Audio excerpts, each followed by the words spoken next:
bit, I guess the point could be made better in English than to be made in Hebrew, because it's a little different. And there's a different meaning. You see what I mean? So if I'm going to ask somebody, I want to know somebody's age, in English, you get the correct answer. I mean, way to ask it is, how old are you? So a person would tell you, he would tell you, I don't know, I'm 40 years old, 50 years old, 20 years old, 80 years old. And I think that has to say a lot about what I want to try to tell you. So have this in mind.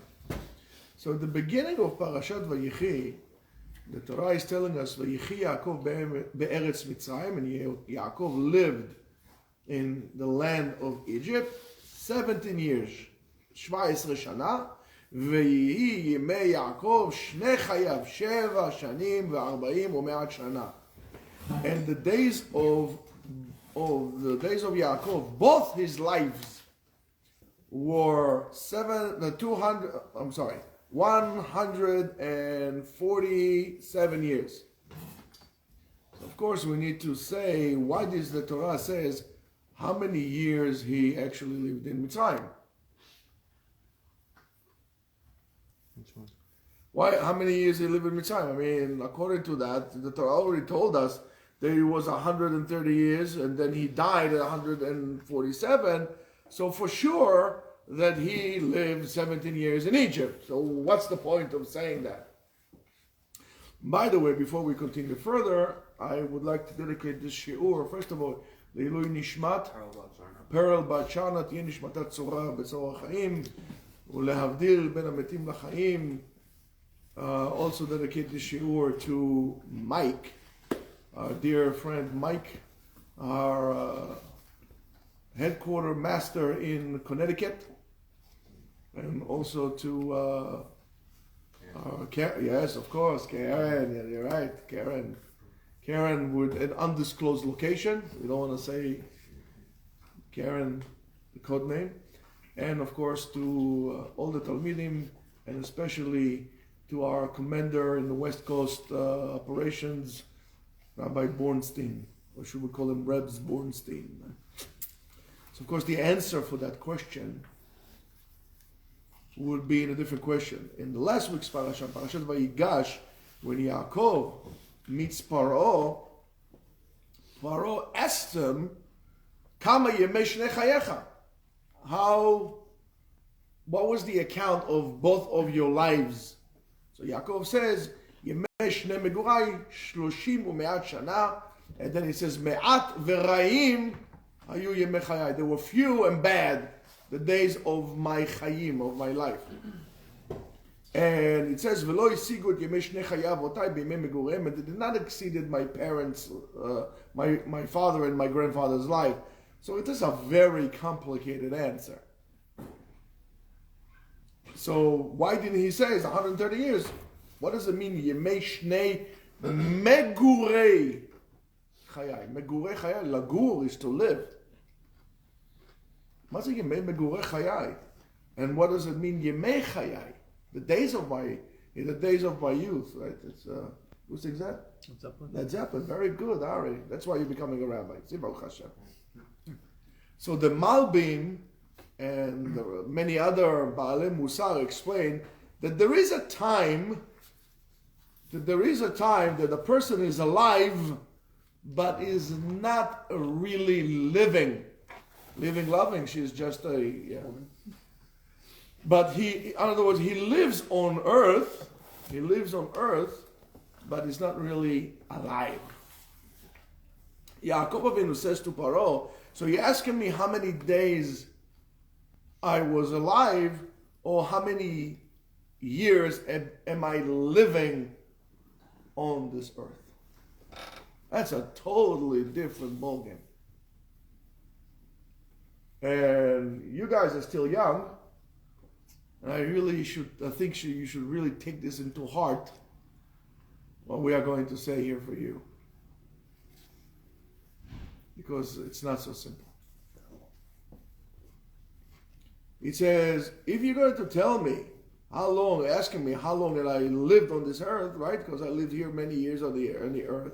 On this earth, I was around, right? But I was not alive. Why? Because Esav did give me a hard time. His brother. And Lavan gave me a hardship. My daughter was kidnapped and raped. My son disappeared. I could not seek comfort. And this is not life. That's suffering. That's not life. So if you ask me on what we call Yemei Megurai, the days that I'm on this earth, well, that's 130 years. But if you ask me on the days that I was alive, that's less. That's much less. And that is because of the hardship. And because of the hardship, many years are taken away from your account. Because these are not Yemei Chayim. That's Yemei Megurim. I don't really feel alive. For example, if you talk by Sarai Imenu was different. Sarai Imenu, every day of her life, on this earth, was days of livelihood. She was alive, right? And it says, "V'yu chayei Sarah 120 shana v'sheva shanim shnei chayei Sarah." Throughout the whole thing, her life was considered to be life. She was alive. Elu shnei yemei chaya or shnei yemei megurea. So the Torah tells us shnei yemei chaya, both of her lives. In other words, everything by Sarah she was present, she was alive. And so is Avraham Avinu, says, "Avraham zaken ba bayamim." Some people say that Avraham Avinu ba im kol hayamim shelo. He came ba bayamim, came with all the days of his life, because every single day of his life was something to look forward to. By Yaakov Avinu, it wasn't the same. And so is also with Yosef. When the brothers told Yosef that the brother told Yaakov that he lives in Mitzrayim, Yaakov says, "Rav od Yosef beni chai."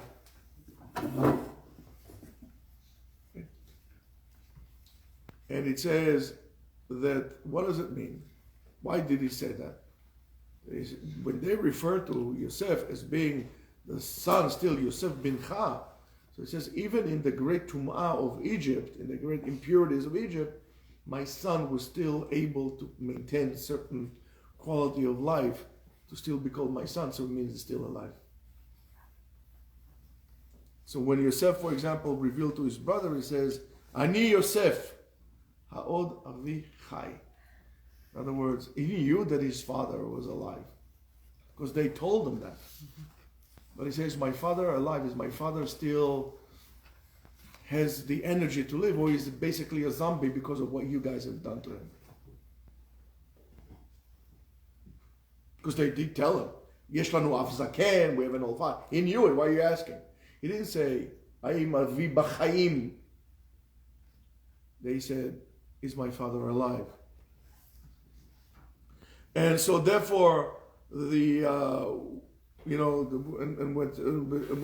Yosef says, "Vayechi Yaakov be'eretz Mitzrayim sheva ve'shva esar shana," he lived like this. So it means that during the time that he lived, yes, very simple math would have revealed this to us, but the days that he lived with Yosef, with Mitzrayim, with all his sons and family around him, that was a life. He was alive. Of course, on a personal note,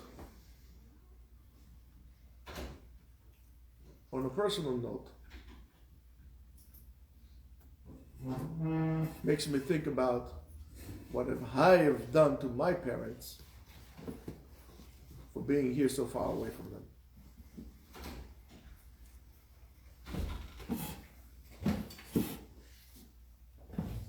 Baruch Hashem, at least I'm teaching you Torah. I'm being punished so much for that. The tsar of a father, when the son goes away that he can't see him, is unbearable. And that is on me. So as we said in English, right? How old are you? right? That's in English. In Hebrew, we don't say, how old are you? What do we say in English? Ben kamata. Ben kamata, what does it mean? You're still a ben, you're still a son. And a son, you're still a father. You mean, in other words, you're still young. There's a certain chayut in that. There's association in that. So when Yaakov is, that's the big difference in terms of the attitude that we should have towards our life here and what we're doing every single day. Our attitude has to be, it's not to pass on another day, and that is a very big time loser mentality. When somebody's saying, well, I'm going to wait for my retirement until, what happened to all the years in between? Oh, I'm going to do this, I want to wait for that. No, while you're doing what you're doing, hey guys, don't get any ideas about hiking in the middle of the year, not yet. I saw that look. But there's many, in other words, it starts with little things that gives you meaning in your life. When you are involved with things that give you no meaning, when you're involved, by the way, in living life according to somebody else, this is not life. This is not your life. That's somebody else's life you're living. Where are you going to live your life? When are you going to put you going to put meaning in your life? And for that, you need to take responsibility. And that's why now you might understand why I am so big on you accepting responsibilities for your doing and your wrongdoing and the screw up and the mishaps and whatever it is that you're doing in your life. Take responsibility. If you don't take responsibility for what you have done, I guarantee you, you would not take responsibility for your life. It starts with the little things and it ends with big things in your life, because everything is your life. Every single thing you do. And that's why the Torah is so particular about putting halacha and covering halacha on every aspect of our lives, from washing our hands, from how we go to the bathroom, to how we put our shoes on, and so on and so forth. The Torah is trying to tell us, Chachamim is trying to put a meaning in everything that we do. That even the little things, or should I say, especially the little things, would be with a meaning, will be worthy to, because then you put them all together and this becomes a life. When you're going to go to work, my wife was telling me today something that happened. She was trying to help her mother, something with the bank accounts, whatever. So he took about 5 or 6 different people until they were able to get a person that was able to help them from beginning to an end. People put them on hold, people hung up on them. And my wife says to me, I don't understand, why is that? I said, because those people are not there to do their job. Their people are there to collect the salary without doing anything. They don't want to be responsible. And those kind of people, it's horrible. Right? You work with people. Just to fill empty space. I'm sorry?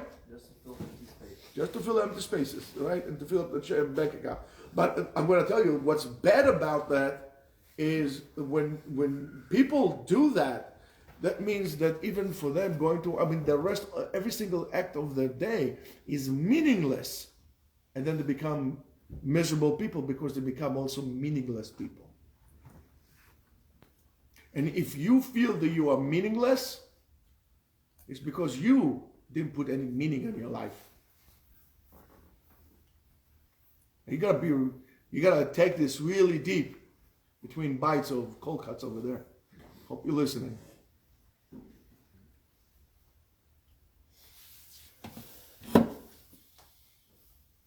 That's a big lesson to life.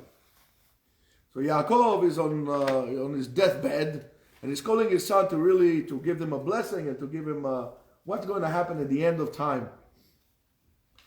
And in the Zohar says to us that it's not for nothing that prophecy all of a sudden came. It's the first time in a long time that the Torah uses the word nevuah, prophecy, chezyon, and so on and so forth.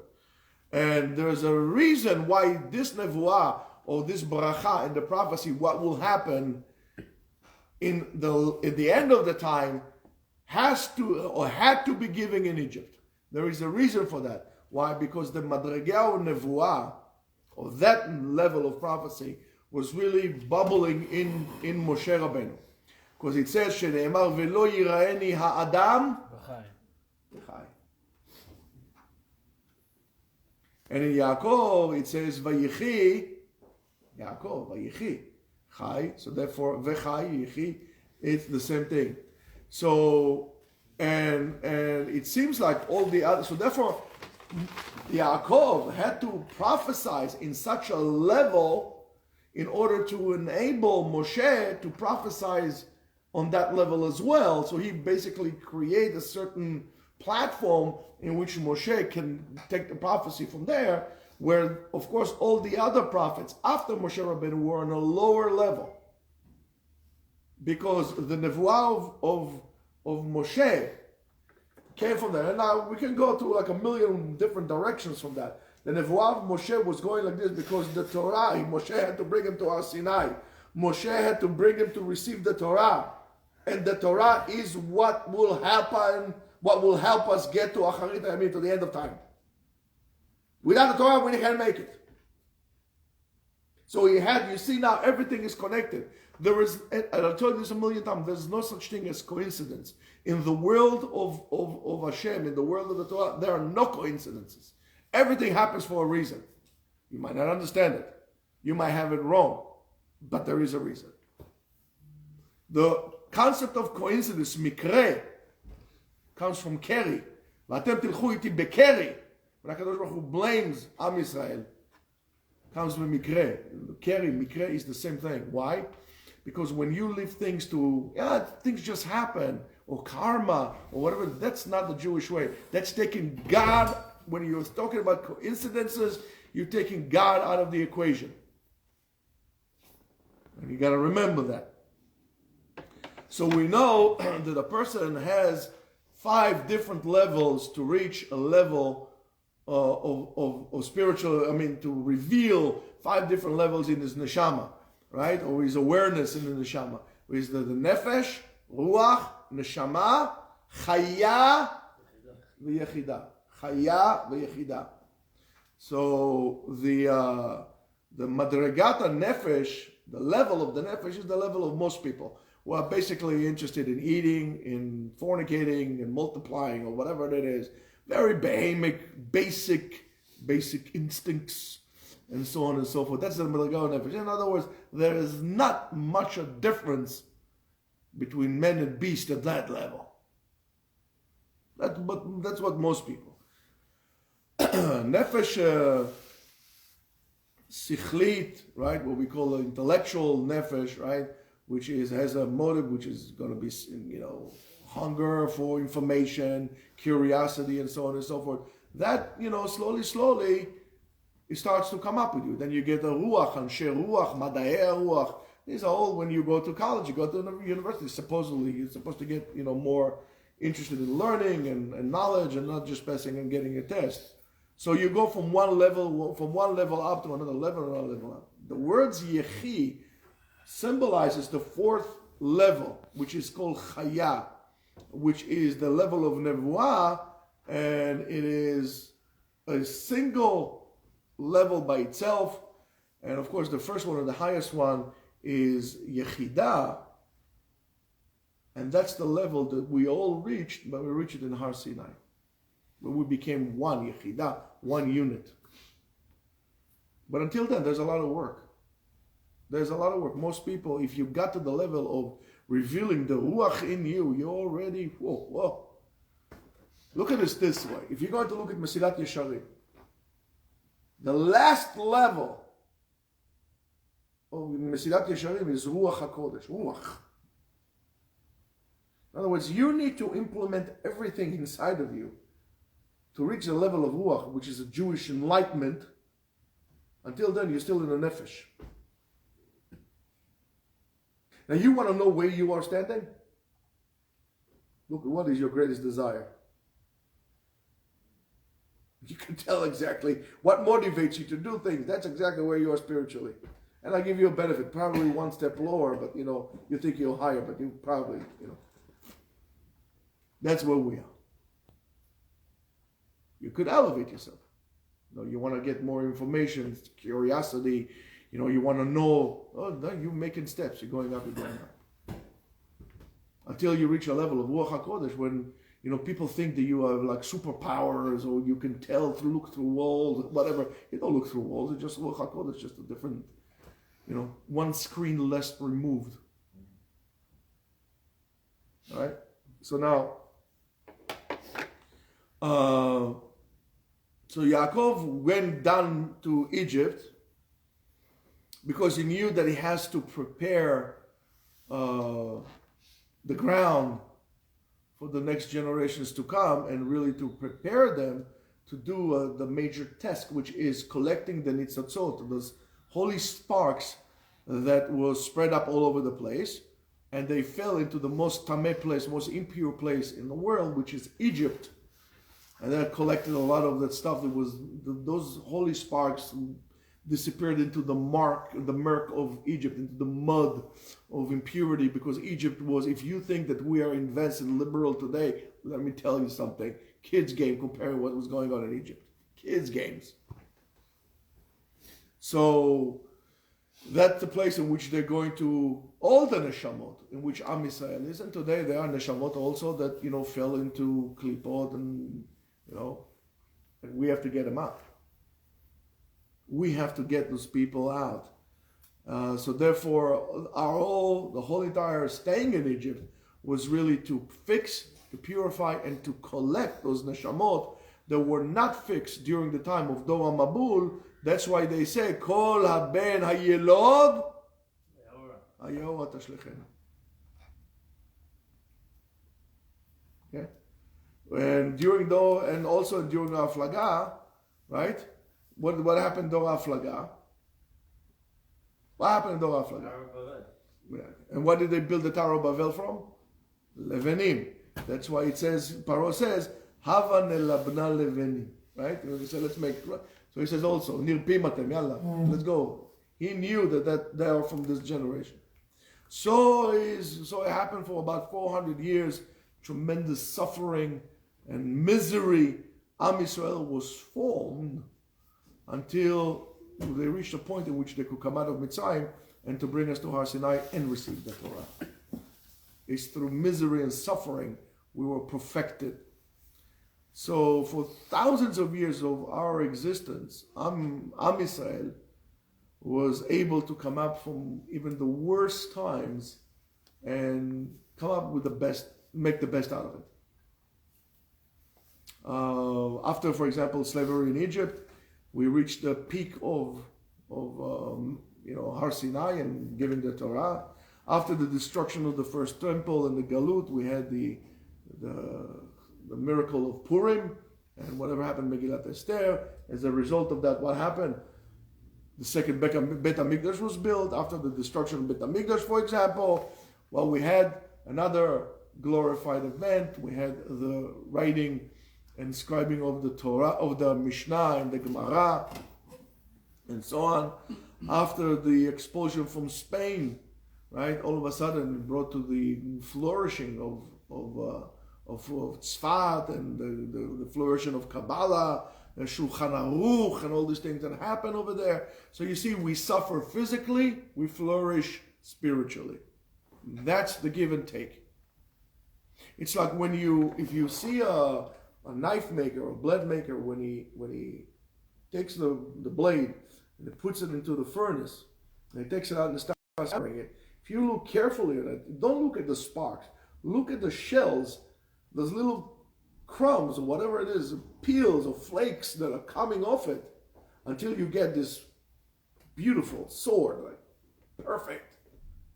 How? By molding it, arranging the molecule structure of the atoms inside in a perfect arrangement, and getting rid of all the imperfections inside of it. This is Am Yisrael. Am Yisrael is like that. So if you know there is hardship, you know that right next to it, but you can't just sit to the side and say, all right, let's wait for it to happen. Can I get please one mojito, por favor? No, you have to get up and actually and do it. You know that there's going to be a spiritual flourishing. And if we are suffering a spiritual flourishing now, suffering now, you should be the one who generating that spirituality coming up by learning and so on and so forth. But there's other things for you to do besides learning as well.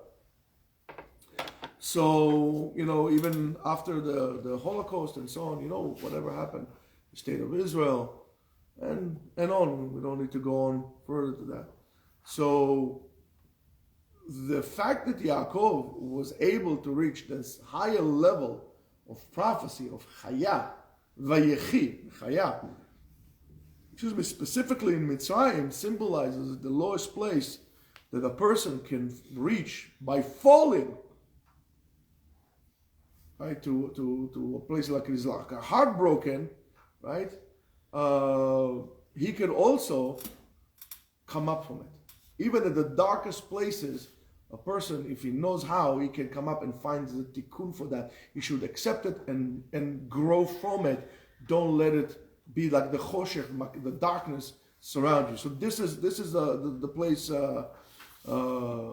This is how we grow. We grow from difficulty. We don't grow from being a full-bellied guy.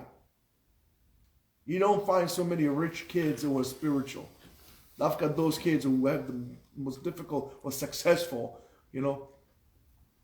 You find more hardworking poor kids than hardworking, rich kids.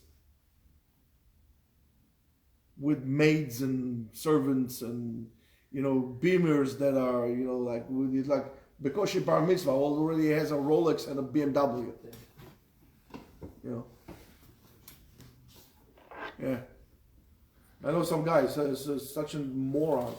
He bought his kids a new Porsche, so he gave his BMW X5, whatever he had, to the nanny of his kids, so she can travel safely and not take the train because they don't want COVID to come to it. Like, what? Believe me, they're not spiritual. I'll have to give you the names later.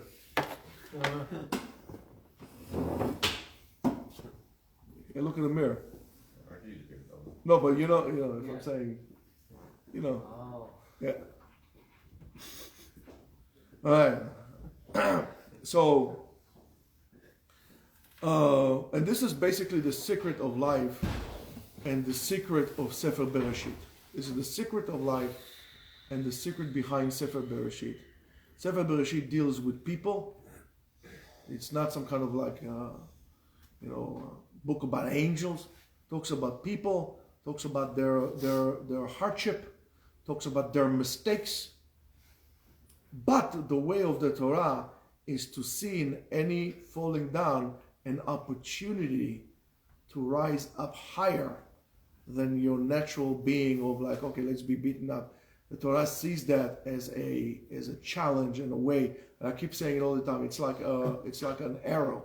In order to really shoot it far, you really need to pull it back. So the further you fall down, the higher you can go. And that's exactly what the Ari said, that in our generation, there will be a generation, it didn't say our generation, but there's going to be a generation in the future that when people will be chozer b'tshuva, they will be able to reach levels higher than a Tana. Okay? So if one of you is a Baal Tshuva and you feel bad about it, well, you buffoon. You shouldn't feel bad about it. A. B. If somebody makes you feel bad about it, send them to me. I'll take care of him. Because nobody should be praised because of what is it. The lowest that you fall, the highest you can reach. Because you have room to grow. You pick up momentum. You rise up. Or lift it up. You like Matityahu? Forgot about him, huh? Yeah, everybody did. Anyway, so this is to elevate, and by doing so, this is an opportunity for you to create yourself, and because it's not good for you, because it's hard for you, this is a chance for you and a motivation for you to build yourself a newer and better future. The Torah tells us, "Vayishman Yeshurun vayivat." When the Jews get fat, they kick God out. You don't see a fat kid that is rich, that eats, filet mignon every day, that he wants to think about a better future. Why a better future? It's good now. Why should I worry about the future? But when it's bad for you, you want to make it better. This is how you make it better. That's the story of Am Yisrael. Sefer Bereshit, yes, Exodus, movement of Hashem's people. You know the song? No, you don't know. Well, yeah, he wrote it. Yeah, movement of Hashem's people. This is the Exodus. We think is the story of the Jewish people. But I'm going to tell you, Sefer Bereshit is the blueprint of the Jewish nation and how we're going to deal with how things actually happen to us. So, talking about people who we consider to be insignificant, we have some time. I want to talk to you about a person that we always don't pay attention to, but he's, I guess, the analogy of what Am Yisrael is about, and maybe the one child of all the children of Yaakov that he is the most like Yaakov. Like Yaakov? Yeah. Now, who would that be? Yosef. Wrong. Maybe. Well, we're going to take, okay, there's only 12 chances here. The answer is, Rabotai, God. God. We don't know much about this person, about God, or on that tribe that comes from him and his family. But we do know when Bnei Israel came to the borders of Eretz Israel, for whatever reason, which seems at the beginning quite obvious because it was a lush land and they wanted grazing place. There were ranchers. You see, that's why Jews should be cowboys. They were ranchers. They want to stay there, but not necessarily. They chose to stay in the other side, not to enter the land on the other side. There was Shevet Gad, Reuven, the Chatzi Shevet HaMenashe. So Ever HaYarden, what we call the East Bank, but the East Bank of what? Of Eretz Israel. That's why the West Bank is ours. I saw a thing about, I think there's a YouTube channel of Business Insider, and they have the whole thing about Palestine, about soap making, how Amazon is buying it and making soap from olive oil. And it says it's a Palestinian tradition for 1,000 years. I wrote there, and I want you to all go there and place like, and also I wrote something very simple. There were 1,000 years ago, there were no Palestinians. There was no such thing as Palestinians 1,000 years ago. But that's how the propaganda penetrates everywhere and into your heads. Huh? This is a little liberal, that's it. Yeah. They're all a bunch of dingbats. Anyway, so of course, so we says Beseder, so for Eretz, so that part is considered to be the outskirts, the shulayim, the shoulders. You know what you call it? When you have the road, the shoulders, the exit, the outside line of Eretz Yisrael. It's not Eretz Yisrael; it's the outside. So why exactly do they want to go there? Is there a reason for that, and so on? Of course, so if we're going to look at this, right, there's of course a hidden reason. So Reuven, which was the Bechor, was the firstborn, he kind of was pushed to the side. Yaakov gave him a very harsh time, kind of pushed him to the side. And Yaakov is doing here what he did to Esav. He gave his Bechorah to Yosef. What Yaakov did to Esav, he took it from Reuven and gave it to Yosef. So he pushed him to the side. Of course, he gave it also to Yehuda, because he's going to be the king, but mainly Yosef. Menashe, which was the Bechor of Bnei Yosef, right? But his grandfather, what did he do? Switch it again. He pushed him to the side. Right? So all these people that were pushed to the side chose not to enter Eretz Israel. So God, as we said before, was also the outskirt of the sons. Why? Because he was the son of Zilpah. Zilpah was the maid of Leah. Leah blamed Yaakov, right, for going. He says, one hand she pushed him, but then she was angry at him that he went with Zilpah. So even Leah hated him.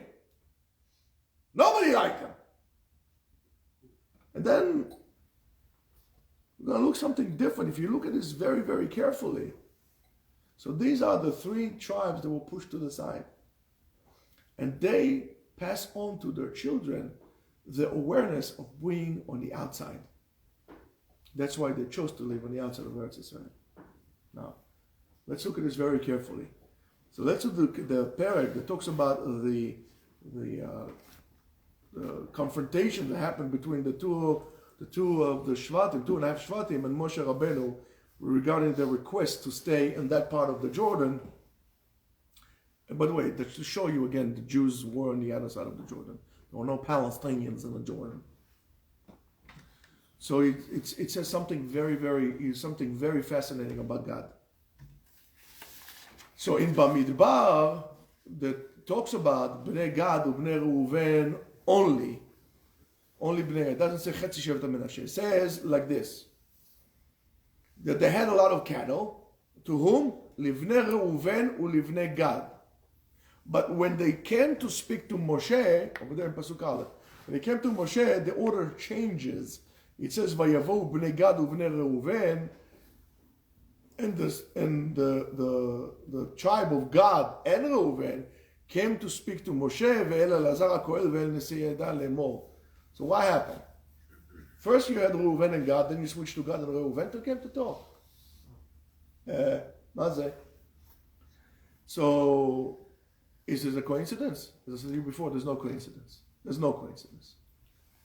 So during this confrontation, all of a sudden, we see the power of Bnei Gad, that these are the ones who actually were in the forefront, and they stood on their own. And Moshe really takes that and he answers Bnei Gad u'Bnei Reuven. First Bnei Gad and then Bnei Reuven. And also when we are talking about the certain compromise, okay, let's make a compromise. So the ones who answer is first Bnei Gad and only Bnei Reuven. And that's in Pasuk Chaf-Ei over there. And that goes until the end of the parak. And also in the world of Chachamim, this is how it would settle down, that there is a certain t'nai in regarding certain agreements that we make. That's what they call it. If you want to look in Kiddushin over there, which they call it t'nai b'nei Gad or b'nei Reuven. It's in Kiddushin Gimel and Dalet over there. So look at this again of the t'nai that they made. And sof at the end we're coming towards to Sefer Dvarim. So we went to the whole entire Chumash. And then over there's the bracha for the Shvatim as well. Now pay attention. And this time, the one who gives the bracha is Moshe Rabbeinu, not Yaakov. And Moshe also in Birkat Gad, he gives them what we think is like a outskirts of a bracha. However, it is very weird and it's very different. And it says, Baruch marchiv Gad kalavi, right? Bless he who makes God as big, kelavi, shachan v'taraf, like a young lion. He dwelled and he hunted. Zarua avkotkod v'yereh reshitlo ki sham chelkat mechokek safun v'yitar she'am tzidkat Hashem asa mishpatim. What? What is this? All of a sudden you see that God went through a certain transformation. Because it says, Hitrachev, it became big. Baruch marchiv. Marchiv expands. Now God, if we said Yehuda is a lion, God is a Lavi. Lavi is if we say there are different levels. There's Kfir, which is a young lion. Lavi is already a lion stud, and Aryeh is a big lion. Of course, Laish is a little older, but but that's the hierarchy. So it's like a 20-year-old lad versus let's say a 40-year-old man. It's quite different. That's God. From being on the outskirts, all of a sudden you became a Lavi. We never pay attention. We think it's just poetry, but there's something to it, and there's something that has to do with us. So not only Yehuda is the king of lions, I'll tell you, God is even mightier than Yehuda. He is not the person that comes in the foothills like Yaakov. Yaakov is also the one in the foothills, because he held to Akev of Esav, to the heel of Esav. Right now, he is the head, Kotkod. Kotkod is the head. Rosh is the head. Ez, he gave it to Yosef. Kotkod Nezid Echav. So is that really accidental that all of a sudden we see the word God hidden in many places in the Birkah of Yosef? Because what did he say to Yosef? Well, Yosef Amar, Mevurechet, right? Is going to be his land. Mi Meged. Meged. God. Mi Meged Shamayim. Tal. ומתהום רובצת תחת, וממגד, third time, תבואת שמש, וממגד, again God, גרש ירחים, ומראש הררי קדם, וממגד, גבעות עולם, וממגד, ארץ ומלואה, ורצון שוכני שנאה, תבואתה לראש יוסף, ולקודקוד נזיד אחד. So in a way, in the bracha of Yosef, he's including God. What does it tell me here? What is this, like a Zen riddle here? What's going on here? So it seems like the decision to stay on the outskirts of Eretz Israel did not leave God in the outskirts, because Dafka specifically in this land, he is already considered to be Mechokek. He's already established. And who is the one Mechokek V'Safun? Who is hiding there in this place? Is the gravesite of Moshe Rabbeinu. The gravesite of Moshe Rabbeinu is in the territory of God. And that is basically indicating to us that that's the center of Am Yisrael, because Moshe Rabbeinu represents the Torah. So God moved from the outskirts to the Moked, to the center. He becomes the center. And if you're talking about postmodern, thinkers and so on and so forth, they always deal about the correlation of the energy between, should I say, center and outskirts. And they saw very similar ideas that could really understand what's going on here, that at the end, the outskirts overpower the center. And I'm going to tell you what's going to happen in America.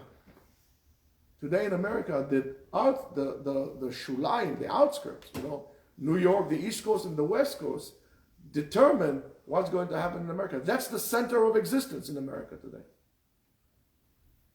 I don't know when, but eventually the inside, which we consider to be the Midwest, all them hicks who don't count for nothing, but at the end, they're the one who are going to have the power. They're the ones who are going to control America, not what we think. I'm sorry? The red states. The red states. But more than that.